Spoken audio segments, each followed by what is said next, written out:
जहान जी जॾहिं जोड़ियाई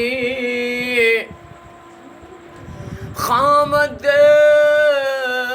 खास खलके मोहम्मद मुकाई कलमो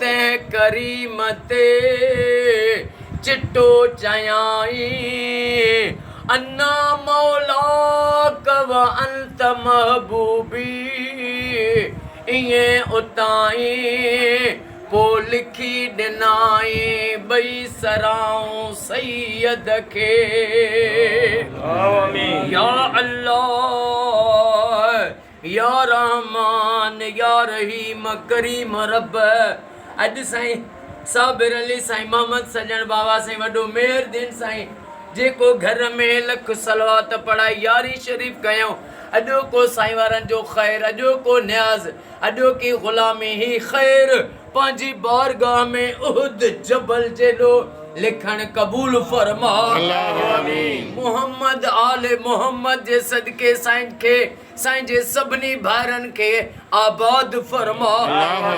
ओ मौला अली नवाज़ साईं जो बचड़ो ख़ैर सां वञी वठी अचे जी ख़ैर सां शादी थी वञे का मुश्किल दुश्वारी न अचे न जी इमाम हसन हुसैन जे सदके ज़ाहिरी ग़ैबी मदद फरमा। ओ मौला ए करीम ओ मौला तोखे वास्तो वाह इमाम सज्जाद जो वास्तो थी सफ़ीर हुसैन अमीर मुस्लिम सरदार जो वास्तो थी अज़ीज़ुल्लाह चांडियो साईं ते जेके भी मुश्किलातूं वेननि तो सब दूर फरमा। इन्हनि जो बेड़ो तार नवाज़ साईं जो बेड़ो तार अल्लाह जी अल्लाह वधायो भंड साईं खे साईं जे बचड़नि खे आबाद फरमा। ओ मौला साईं गुलज़ार अली फुलपोटो साईं जा फ़हीम अहमद लाशारी साईं जा बेड़ा पार फरमा।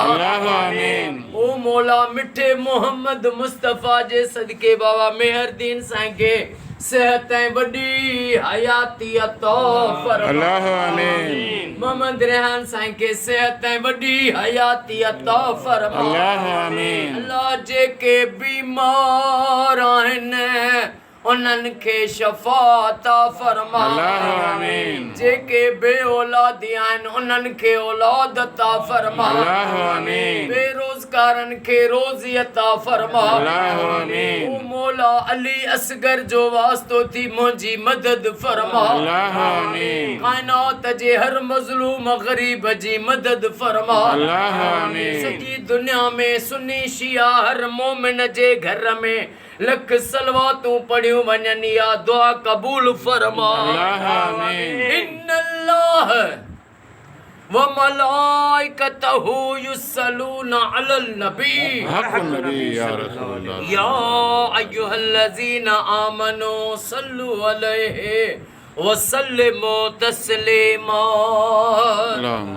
अल्लाहुम्मा सल्लि अला मुहम्मद व आले मुहम्मद ला इलाहा इल्लल्लाह मुहम्मदुर रसूलुल्लाह नारे हैदरी।